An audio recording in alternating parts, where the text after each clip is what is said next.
বিশ্বকবিগুরু রবীন্দ্রনাথ ঠাকুরের ১৬৩তম জন্মদিবসে শ্রদ্ধার্ঘ্য নিবেদন স্বরূপ কবির প্রতিকৃতি উন্মোচন করলেন মহেশতলা পৌরসভার ১০ নম্বর ওয়ার্ডের পৌরপিতা সুমন রায়চৌধুরী। লালাবাগান ৪ রাস্তার মোড়ে ব্যক্তিগত উদ্যোগে তিনি এই মূর্তি বসান। নাচ, গান, কবিতা পাঠের পাশাপাশি ছিল সাংস্কৃতিক অনুষ্ঠান। উপস্থিত ছিল স্থানীয় বাসিন্দা সহ কচিকাঁচা স্কুলের ছাত্রছাত্রীরা ও তৃণমূল কংগ্রেসের নেতৃত্ববর্গ।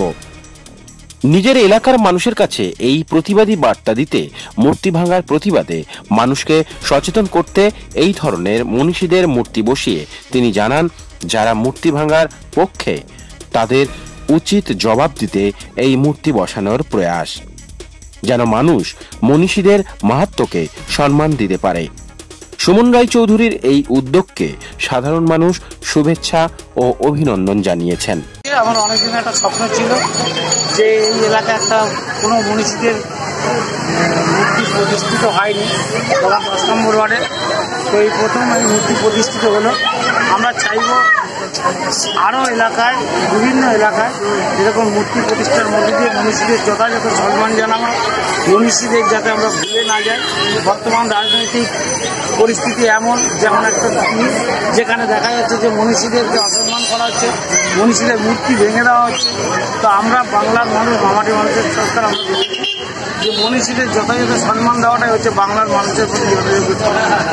তাই আমরা মমতা ব্যানার্জির নির্দেশে মনীষীদের জন্মদিনে আমরা পালন করি, মনীষীদের অনুষ্ঠানগুলো পালন করি, আমরা বসন্ত উৎসব করি, বিজয় সম্মেলন করি, আমরা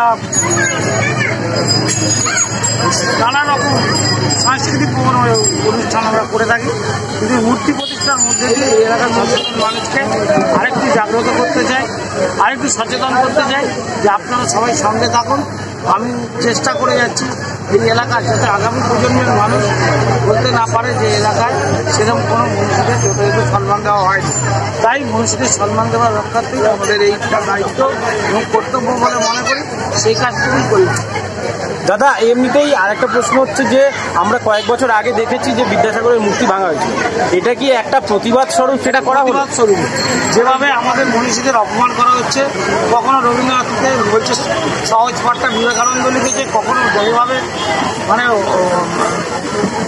বিকৃত করা হচ্ছে, মনীষীদের সম্বন্ধে কিচ্ছু জানে না, বাংলায় এসে বাংলার মনীষীদের সম্মান দিতে পারছে না, বাংলার বুকে দাঁড়িয়ে বাংলার মনীষীদের অসম্মানজনক কাজকর্ম করছে, ফেলা হচ্ছে, মনীষীদের নিয়ে খুব বাজে কথা বলছে। তাই জন্যই আমরা মনীষীদেরকে আরও বেশি করে স্মরণ করাবার রক্ষার্থে এবং পরবর্তী প্রজন্মের ছেলেমেয়েদেরকে সামনে মনীষীদের কাজকর্ম, মনীষীদের যে কী কাজ করে গেছে তাদের যে গুণাবলী আমরা তুলে ধরার লক্ষ্যে আজকে প্রতিবাদ স্বরূপই এই মূর্তিটা উন্মোচন। খুব ভালো একটা উদ্যোগ, 25শে বৈশাখ আজকে একটা মূর্তি উন্মোচন হলো, খুব ভালো লাগবে। বিশেষ করে আমাদের ছোটো ছোটো বাচ্চাগুলো খুব অনুপ্রাণিত হবে যারা পড়াশোনা করছে। কারণ রবীন্দ্রনাথ তো আমাদের সবসময় রয়েছে, সাহিত্যে রয়েছে, গল্পে রয়েছে, কবিতায় রয়েছে। কারণ রবীন্দ্রনাথকে ছাড়া আমরা কিছুই করতে পারবো না।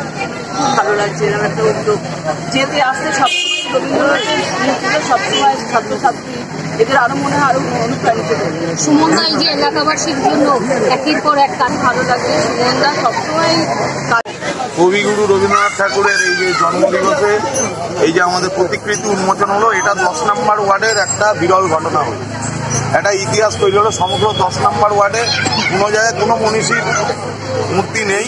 আর যেখানে আজকে যারা কেন্দ্রে বসে রয়েছে, যারা বাংলাকে বারে বারে অপমান করছে, রবীন্দ্রনাথকে অবমাননা করছে, সেখানে দাঁড়িয়ে মেটিয়াবুরুজ ব্লক 2 তৃণমূল যুব কংগ্রেসের সভাপতি, 10 নম্বর ওয়ার্ড মহেশতলা পৌরসভার পৌরপিতা সুমন রায়চৌধুরী সেই জায়গায় দাঁড়িয়ে বিরোধীদের বুঝিয়ে দিল যে রবীন্দ্রনাথ সারা ভারতবর্ষের আবেগ, মানুষের আবেগ হলো রবীন্দ্রনাথ।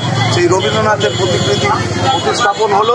তার সাথে সাথে আজকের দিনে আমাদের যে এখানে সরকারি স্কুলগুলো আছে, সেই শিক্ষক শিক্ষিকারাও আজকে এখানে উপস্থিত থেকে বাচ্চাদের, যেহেতু ছুটি চলছে, কিছু বাচ্চা উপস্থিত হয়েছে স্কুলে, যে আগামী প্রজন্মকে যে এই রবীন্দ্রনাথের সঙ্গে পরিচিত হয়ে থাকতে হবে এবং রবীন্দ্রনাথে এবং আমাদের মনীষীদের জানতে হবে। এটা আজকে বিরোধী কেন্দ্রীয় সরকার সমস্ত মনীষীকে একের পর অবমাননা করে চলেছেন। তার বিরুদ্ধে বাংলার মানুষ প্রতিনিয়ত গর্জে উঠবে এবং সঙ্গে থাকবে। আপনার নামটা? আমার নাম প্রকাশ গোস্বামী। রাজকুমার দাস, ইউকে নিউজ বাংলা, মহেশতলা, দক্ষিণ 24 পরগনা।